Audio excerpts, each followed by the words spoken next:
Salam dəyərli abituriyentlər. Bu gün fizikadan təkrar kampımızın 3-cü günüdür. Və mən bu gün Dövlət İmtahan Mərkəzinin 2021-ci il tarixində keçirilmiş olduğu sınaq imtahanının suallarına baxacağam. Qeyd edim ki, bilirik ki, imtahana dimin sınaqlarına mütləq şəkildə ən azı 2 və ya 3 sual düşür. Ona görə düşündüm ki, bu sınaq işləmək sizin üçün də yaxşı olar. Gəlin onda başlayaq. Yenə qaydamızı bilirsiniz. Hansı sualda səhv edirsinizsə, o sualına aid olduğu mövzunu təkrar etməlisiniz. Gəlin başlayaq. Bir nömrəli sualda bizə deyir ki, watt vur saniyə böl metr kvadratı hansı fiziki cəmiyyətin vahidinə uyğundur? Watt gücün vahididir. Açılışı jol böl saniyədir. Vururam saniyə, bölürəm metr kvadratına. Saniyələr gedir. Jolu Newton vur metrlə atsam, bölsəm metr kvadratına, metrlərimin də biri gedər. Alaram ki, Newton bölünsün metr. Newton bölü metr isə sərtliyin vahididir. Cavab olur C variantı. Yəni, qüvvənin vahidi F, Newton, məsafənin vahidi də metrdir. 32. İki disk bir-biri ilə qayışla əlaqələndirilib. Radiusu 10 cm olan diskin tezliyi 2 saniyə üstü -1 olarsa, A nöqtəsinin B nöqtəsinə nəzərən sürəti. Gəlin onda B nöqtəsinin sürətini tapaq. VB bərabərdir 2 pi r n. 2 pi 6'dır. R 0,1'dir. N də 2'dir. Bu mənə verir 1,2. Və qayışlı ötürmə qanununa görə qayışla birləşdirilmiş nöqtələrdə sürətlər bərabər olmalıdır. Yəni hər ikisi 1,2'dir. Və oxumun istiqamətinə baxaraq B nöqtəsindən sürət vektorum aşağı düşər. A nöqtəsindən isə yuxarı qalxar. Bunlar əks istiqamətdədirsə və məndən də əgər nisbi sürəti istəyirsə, çünki nəzərən deyir, onda əks istiqamətdə VAB-ni tapanda toplamalıyım. VA ilə VB-ni toplasam, 1,2 ilə 1,2-ni toplayanda mənə 2,4 verir. Yəni 32-də cavabı götürərəm A variantı. Keçək 33 nömrəli suala. İki eyni kütləli kristal maddənin temperaturunun onlara verilən istilik miqdarından asılı qrafiklər təsvir olunmuşdur. Kristal maddələrin xüsusi istilik tutumları və xüsusi ərimə istilikləri arasında hansı münasibət doğrudur? Baxın, xüsusi istilik tutumu ərimə istiliyi lambda bərabər Q böl M-dir. Yəni bu asandır. Əgər xüsusi ərimə istiliyi nə qədər çoxdursa, onun əriməsinə sərf olunan istilik miqdarı da o qədər çox olur. Ərimə prosesində temperatur dəyişmir. İkincinin əriməsi üçün bu qədər zaman gedib. Birinci isə baxın bu qədər. Birincinin istilik miqdarı bu hissəni əhatə edir. İkincinin əriməsinə sərf olunan istilik miqdarı isə baxın bu hissəni. Görürəm ki, ikinciyə sərf olunan birincidən çoxdur. Deməli onda ikincinin lambdası 1-dən böyükdür. Lambda özü 2-dən asılı deyil, amma 2 lambdadan asılıdır. Bunları onda ixtisar apararam, gedər yəni. S ilə D qalar. Bəs mən xüsusi istilik tutumlarını necə müqayisə edirəm? Bunu da indi yuxarıdan yazacağım. Uşaqlar, normalda xüsusi istilik tutumunun düsturu Q bölünsün M delta T'dir. Və qrafikdə verilənlərin nisbəti tangens alfa olsa, T bölü tangensdirsə Q bölü T'nin yerinə 1 bölü tangens alfa yazmalıyım. Onda görürəm ki, xüsusi istilik tutum bucaqla tərs asıdır. Burada baxıram ki, 1'in bucağı, 2'nin bucağı. 2'nin bucağı 1'dən çoxdur. Onda 2'nin xüsusi istilik tutumu birincidən az olmalıdır. Yəni cavabı götürərəm D variantı. 34. Eyni Venn diaqramında sxemlərə uyğun bəndləri müəyyən edin. Paralel qoşulan lampalar ikincidir. Lampalardan biri xarab olarsa ampermetrin göstərişi 0 olar. Yəni dövrədən cərəyan keçməz, bu birinciyə gedər. Dövrə xarab olduğu üçün, yəni burada L1 və yaxud L2 yanmasa cərəyanın keçməyə başqa yolu yoxdur. Ona görə buradan cərəyan keçməz. Amma ikinciyə deyil, L1 yanmasa L2-dən keçər. Onda bunu ataram, cavabı götürərəm, ikincini birinciyə götürərəm. Ampermetrin göstəriş mənbənin uzağındakı gərginliklə düz mütənasibdir, bu hər ikisidir. Lampalardan keçən cərəyan şiddətləri eynidir, cərəyan şiddətləri ardıcıl birləşmədə eyni olur. Lampadan keçən cərəyan şiddəti müqavimətlə tərs asıdır, bu ikinci. Çünki birincidə cərəyan şiddətləri bərabərdir. 2, 4, 3, 1, 5 cavabı götürərəm D variantı. 35. K açarını açdıqda tutumu S1 olan kondensatorun yükü necə dəyişər? K açar deməli bağlıdır. K açar bağlı olanda S2-dən yük keçmir. Yəni dövrənin ümumi tutumu ilə S olaraq qalır. Amma açar açanda bunlar ardıcıl birləşir və ümumi tutum olur S bölü 2S. Görürəm ki, tutum 2 dəfə artdı. Onda S də 2 dəfə artdı. Yük də 2 dəfə artar da, çünki düz asıdır. Q bərabər S-uya görə. 36.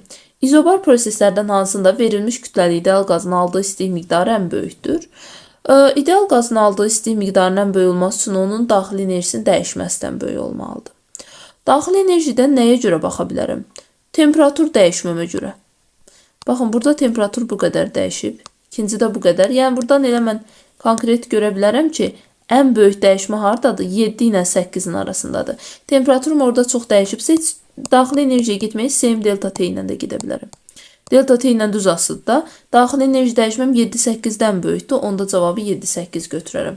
37. İçərisində qaz olan kolba maye manometr ilə birləşdirilir. Kolba su olan qaba salındıqdan sonra manometrin göstərişi dəyişir. Qaz üçün hansı ifadə doğrudur? Birinci, yuxarıdan aşağıya bir P qaz. Burada isə P0 atmosfer. Fikir verirsinizsə bunlar bir-birini tarazlaşdırır. Yəni P qaz P0 atmosferə bərabərdir. Bu tərəfə gəndə yenə bir P qaz təsir göstərir. Buradan da P0 atmosfer. Amma görürəm ki, qazın təzyiqi artıb ki, mayyəni yuxarı qaldıra bilib. Onda deməli qazın təzyiqi artdı. Hündürlüyə görə də baxa bilər. Hündürlük artdı, qazın təzyiqi artır. Onda qazın təzyiqi artırsa, temperatur artmalıdır. Temperatur yoxdursa kinetiki götürə bilərəm. Çünki PV bərabər nöqtədir. Təzyiqlə temperatur düz asıdır. Kinetik bərabərdir 2 ilə 3 KT-yə görə də. Kinetik də temperaturla düz asıdır. Cavab Y variantı. 38. Mayenin sıxılığı cismin sıxılığından 3 dəfə böyükdür. Yəni rho maye bərabərdir 3 rho cisim. Kütləsi 3 kiloqram olan kürəciyə bağlanmış ipdə yaranan gərilmə qüvvəsi. Aşağıya doğru bir T gərilmə, bir də aşağıya doğru bir mg ağırlıq var. Bir də yuxarıya doğru bir F arximet. Onda F arximet bərabərdir. Mg üstə gəl T yazmalıyam. Burada da məndən gərilməni istədiyi üçün T gərilməni tapanda F arximetdən Mg-ni çıxmalıyam. Buradan da F arximeti də açaq. Rho maye vurulsun, M bölünsün rho cisim, vur J, çıx Mg. O da bərabərdir. Mg-ni mötərizə xaricdən çıxartsaq daha yaxşı olar. Onda alınar rho maye bölünsün rho cisim, çıx 1. Gətirək yerinə qoyaq. Deməli, T bərabərdir. Mg edir 30, vurulsun. Rho mayenin yerinə 3 rho cisim qoyuram. Bölürəm rho cismə, çıxıram 1. 3-dən 1 çıxıram 2, 2-ni də 30-a vuranda 60 newton alaram. Yəni, cavab olur B variantı. Keçək növbəti suala. 39. V0 başlanğıc sürəti şaqlı yuxarı atılmış cismin maksimal hündürlüyə qalxma müddəti. Maksimal hündürlükdə son sürət 0 olur. Onda yazaram ki, V bərabərdir V0 minus JT. Buradan V0'dırsa V0 bərabər olar JT qalxmaya. Onda T qalxmanı da buradan taparam ki, V0 bölünsün J'dir. Yəni cavab götürərəm B variantı. 40 nömrəli sual. Bir cism aqil sahəsinin induksiya xətlərinə perpendikulyar yerləşdirilmiş AC naqilindən sabit cəryan keçir. C nöqtəsinin potensialı A nöqtəsinin potensialından böyükdürsə. Deməli, C müsbət A mənfidir. Cəryan müsbətdən mənfi axır. Sol əl qaydasından istifadə etsəm, əlimizin üstüdür. 4 barmaq cəryan istiqamətdə olsa, onda əlin əgər üstüdürsə, belə göstərməliyəm. 4 barmaq cəryan istiqamətindədirsə əgər sola doğru, onda baş barmaq yuxarıya doğru olacaqdır. Yəni, amperin istiqaməti yuxarı olacaq. A variantı. 43. Harmonik rəqs edən cismin sürətinin proyeksiyasının zamanda asılılıq qrafiki verilmişdir. Hansı zaman anlarında cismə təsir edən qüvvənin modulu ən böyükdür? Qüvvə maksimumdursa, sürət minimum olmalıdır, 0 olmalıdır. Sürətin də 0 olduğu nöqtələr 3 ilə 4-dür. Yəni, cavabı götürərəm Y variantı. 42. X oxu boyunca hərəkət edən cismin kinetik enerjisinin koordinatda asılılıq qrafiki verilmişdir. Cismə təsir edən qüvvənin modulunu hesablayın. Kinetik enerjinin dəyişməsi görülən işə bərabərdir. Buradan işi taparam. 120-dən 30 çıxıram, 90 tapıram. A-nı da F-x'ini açarım. Bərabərdir 90-a. Onda F-i də tapanda 90-ı bölməliyim X-im 6-ya. Bunu da ixtisar aparanda 15 düşür. Yəni, cavabı götürərəm C variantı. 43. Kvadratın təpələrində modulca eyni olan 4 yük yerləşir. Diagonalların kəsişmə nöqtəsində yekun sahənin elektrik sahəsinin intensivliyi. Müsbət yükdür. Müsbət yükdə intensivlik xəttləri özündən çıxır. Müsbət yükdür, özündən çıxır. Müsbət yükdür, özündən çıxır. Mənfi yükdür, daxil olur. Bu istiqamətlə bu istiqamət çıxılır, getdi. Bir dənə aşağı istiqamət qalır, yəni 5. B variantı. 44. İki cismin yer dəyişməsinin proyeksiyasının zamanda asılılıq qrafikləri verilmişdir. Qrafiklərdən hansı ikinci cismin birinci cismə nisbətən sürətinin proyeksiyasının zamandan asıllığını göstərir? Baxın, bucağa görə baxıram ki, birin sürəti 2-dən böyükdür. Bunlar eyni istiqamətdə yönəlib, hər ikisi X oxu istiqamətindədir. İkinci cismin birinci cismə nisbətən deyir. Yəni V2 bir istəyir. V2-dən V1-i çıxmalıyam. Amma V2 kiçik sürətdir. Kiçikdən böyük çıxsa mənfi alaram. Deməli, qrafikin mənfi də olmalıdır. Bunlar gedir. Və ST-dən nə vaxt düzası var? Sürət sabit olsa, konstant olsa. Onda cavabı da götürərəm. D variantı. 45. Kütləsi 2 kiloqram olan cismin sürətinin proyeksiyasının zamandan asılılığı 3/2t şəklindədir. Hansı zaman anında cismin kinetik enerjisi 121 joule olar? Yazaram y kinetik bərabər mv kvadrat böl 2. Buradan sürəti taparam. Kök altında 2y kinetik bölünsün m-ə görə. Kök altında 2y kinetikim 242-dir. Bölürəm m-ə, yəni 2-yə. 121 ondan da çıxar 11. Sonra da gətirib burada yerinə qoyacağım. 11 bərabərdir 3/2t-yə. Buradan 2t bərabərdir 8-ə. Onda t zamanı 4 tapıram. Yəni olar A variantı. 46. Proton şəkildə göstərildiyi kimi bir cism maqnit sahəsinə daxil olur. Hansı qrafik protonun kinetik enerjisinin yer dəyişməsindən asıllığını göstərir? Deməli, mən baxıram ki, burada proton bir cism maqnit sahəsinə daxil olur. Maqnit sahəsinə daxil olanda necə hərəkət edir? Paralel şəkildə daxil olduğu üçün buna Lorentz təsir göstərmir. Əgər yükü zərrəciyə Lorentz təsir göstərmirsə, bu bərabər sürətlə hərəkət edir. Yəni, sürət sabit olur. Sürət sabit olursa, onda mən deyə bilərəmmi ki, kinetik də sabit olur. Yəni, dəyişmir. Onda deməli, kinetikin də sabit olduğu qrafik Y variantını götürərəm. Keçək 47 nömrəli suala. Bir cism maqnit sahəsində qüvvə xətlərinə perpendikulyar istiqamətdə daxil olan yükü zərrəciyə təsir edən Lorentz qüvvəsinin maqnit induksiyasından asılı qrafiki verilmişdir. Sürət. Qrafikdə verilənlərin nisbəti həmişə tangens alfa yazırıq. F Lorentz bölünsün B-yə tangens alfa dedim. Lorentzin düsturu QVB-dir. Perpendikulyar dediyi üçün sinus 1 alır, yazmıram. Məndən sürət istəmir. V bərabərdir F Lorentz bölünsün QB olur. F Lorentzin B-yə nisbətdə tangens alfadırsa yerinə qoyaram. Tangens alfa bölünsün Q alaram. Yəni cavabı da götürəm alfa deyil, tangens beta bölünsün Q. Yəni D variantı. Sonra gələk 48 nömrəli suala. Proyeksiya aparatında cismin böyüdülmüş aydın xəyalını almaq üçün hansı şərt ödənməlidir? Birinci növbədə DF-dən kiçik olsa möfhümü xəyal alınır. DF-ə bərabər olanda xəyal alınmır. D2-ə bərabər olanda özü boyda xəyal alınır. İndi uşaqlar bir məsələ var. Cismi toplayıcı linzəyə yaxınlaşdırdıqca xəyal linzadan uzaqlaşaraq ölçüsü böyüyür. Yəni bu iki məsafədən hansı linzəyə ən yaxındırsa orada deməli xəyal ən böyükdür. Burada da ən yaxın olan F ilə 2F arasında olan məsafədir.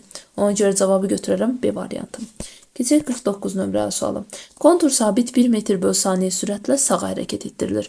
Maqnit hansı istiqamətdə və hansı sürətlə hərəkət etdirmək lazımdır ki, kontur dayanan induksiya cərəyanının qiyməti ən böyük olsun. Burada bunların bir-birinə nəzərən sürətlərinə baxacağım. İnduksiya cərəyanı sürətlə düz asılıdır. Deyə bilər sardan induksiya bərabər epsilon I bölünsün R-dən BVL bölünsün R yazaram və sürətlə düz asılıdır. Mən bunların bir-birinə nəzərən nisbi sürətlərinə baxacağım. Bunu mənə veribdir. Deyil 1 ilə gedir. Birincidə 1 metrlə əgər bu sola getsə V bərabər 1 ilə əks istiqamətdə nisbi sürətlər toplanır. Burada sürəti 2 taparam. İkincidə sağa 1 ilə getsə V bərabər 1 ilə. O zaman bunları çıxaram. Mənə verir 0.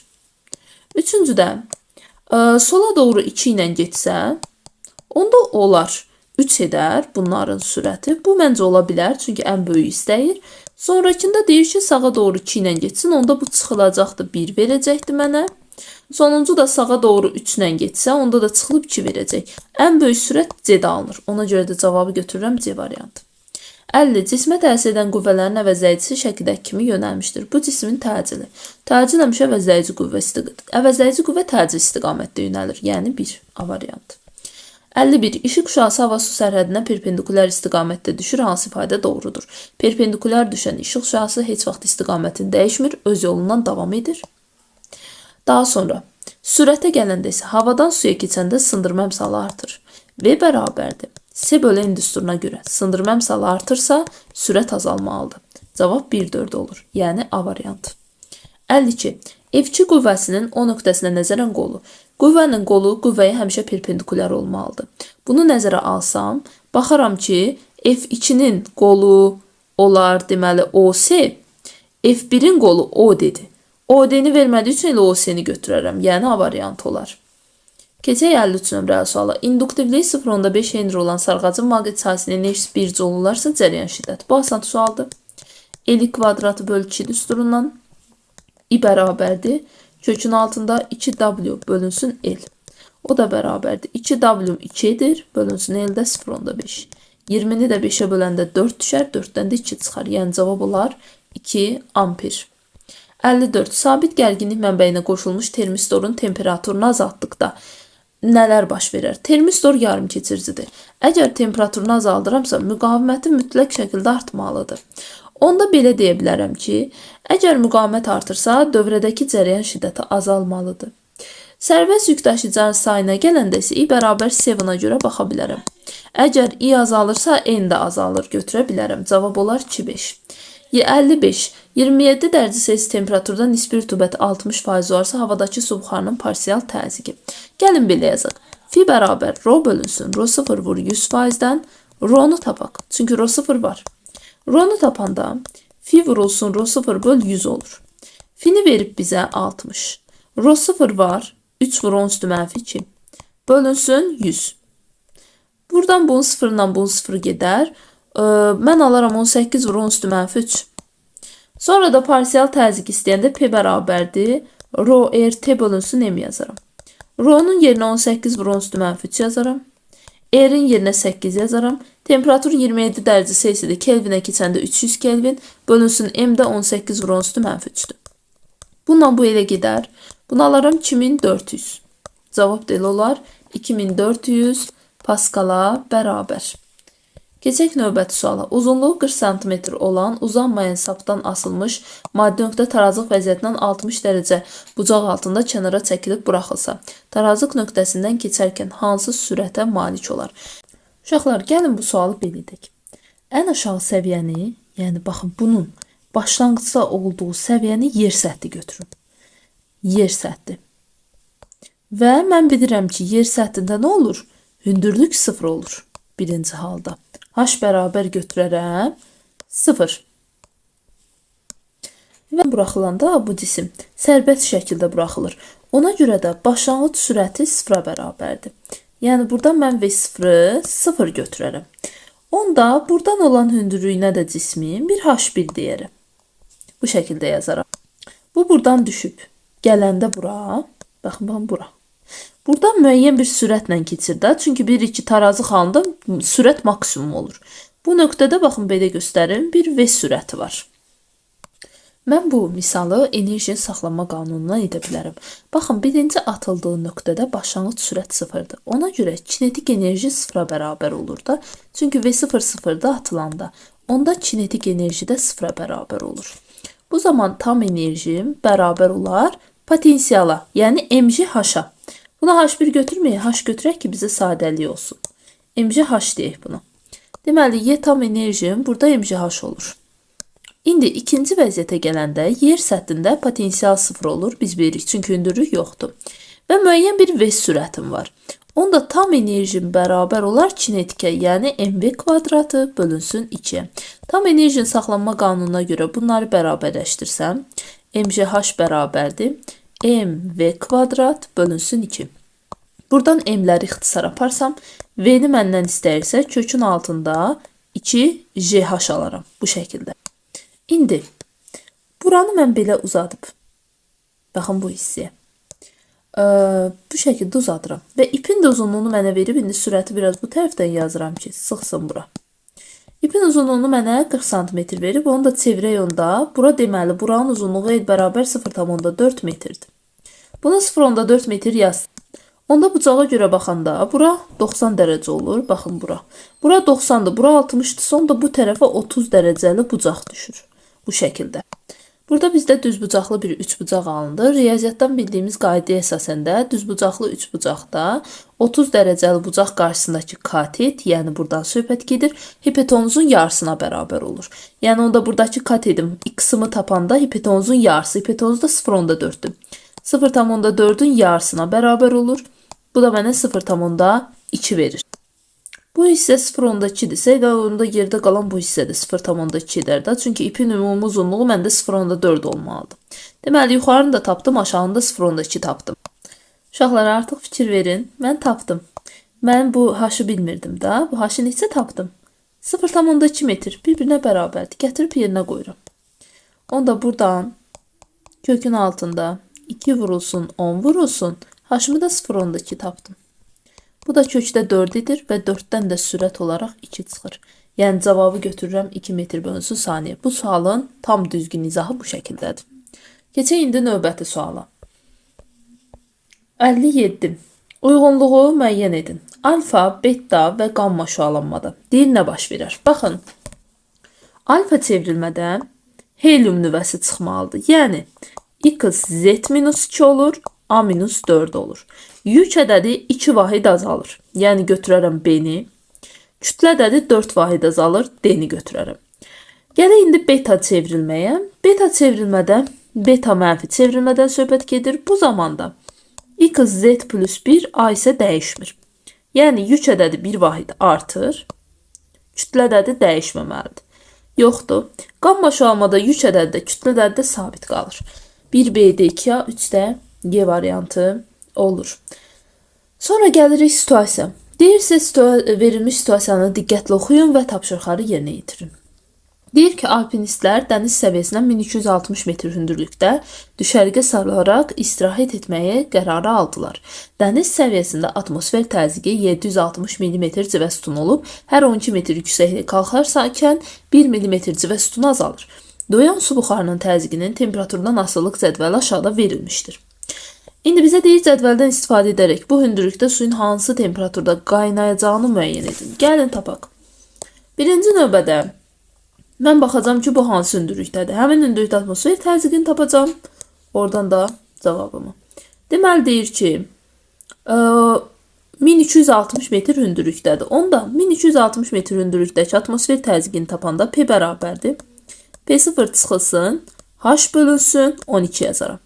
Buradan P0'ım 760'dır. Çıxıram, H 1260'dır. Elə mi? Hə. Bölünsün 12 yazaram. Onda buradan 760'dan çıxmalıyam bir dəfə. Burada da deməli 60'da da yerləşəcək 12 5 dəfə. 105 düşməlidir burada. 105. Onda bu şəkildə yazsam 760'dan 105 çıxsam 5 burada da deməli 5 qalar. 555 mm civə sütunu aldım. Daha doğrusu 655. Deməli 655 mm civə sütunu aldım. İndi baxmalıyam ki 655'ə uyğun temperatur neçə dərəcədir? 95. Deməli 95 dərəcə Selsidə qaynayır. Bu şəkildə. Davam edək. 59. Bunu bura yazaq. Ola bilsin bizə lazım oldu. Deməli biz bunu tapdıq neçə? 95 dərəcə Selsi. Deyir 59'da çaydandakı suyun kütləsi 5 kiloqram və başlanğıc temperaturu 15 dərəcə Selsi olarsa, suyu qaynama temperaturuna çatdırmaq üçün nə qədər istilik miqdarı vermək lazımdır? Yəni Q bərabərdir. Cm delta T'dən istifadə etməliyəm. Temperaturları çevirək. T1 15 dərəcə Selsidir. Üstə 273 gəlirəm. 273'ün üstə də 15 gələndə 8 və 288 Kelvin edir. İkinci temperaturu bilirəm 95'dir. 95'in də üstünə 273 gələndə bu da mənə verəcək 8, 16, bu da 368 Kelvin. Onda buradan da yazaram ki Q bərabərdir. C 4 kilojouldur. Kilojoulda çevirək 10 üstü 3 yazaq. Vurulsun. M kütlə 5 kiloqramdır. Delta T'mdəki 368'dən 288 çıxmalıyam. 0, 8 və 80 düşür elə. Bu ifadəni də hesablayanda 80 ilə 4'ü 5'ə vuranda 20'dir. 20'ni də 80'ə vuranda, 20'ni də 80'ə vuranda bizə verəcək deməli 1600 vurulsun 10 üstü 3. Baxaq görək bizdən də cavabı nə ilə istəyir. Heç nə, ya belə saxlayın, ya da ki yazın ki 16 vur 10 üstü 5. Zola bərabərdir. Bu şəkildə. Keçək indi növbəti suala. 60'da bizə deyir ki, odunun xüsusi yanma istiliyi 8 megajoule böl kiloqram olarsa və istiliyin 50% suyun qızmasına sərf olunarsa, bu yəqin ki yanmadır. yanma istiliyinin 50% suyun qızmasına sərf olunarsa, suyu qaynama temperaturuna çatdırmaq üçün neçə kiloqram odun yandırmaq lazımdır? Suyu 2 bərabərdir. İstilik miqdarını 16 vur 10 üstü 5 olaraq tapdıq. Ondan sonra onu gətirib burada qoymalıyam. Deməli, bunun 50% suyun qızmasına sərf olunur deyir. Onda mən belə yazaram da. 16 vur 10 üstü 5'in 50%'ini taparam. 50'ye vurup 100'e bölərəm. Buradan taparam 8 vur 10 üstü 5. Mənim istəyik miqdarım bu qədərdir. Onda odunu da tapanda 2 bölünsün 2'ye görə. 8 vur 10 üstü 5'i bölməliyim 8 megajoule, yəni 10 üstü 6'ya. Bu da 0,1 kilogram verir. Cevap bu şekilde olur.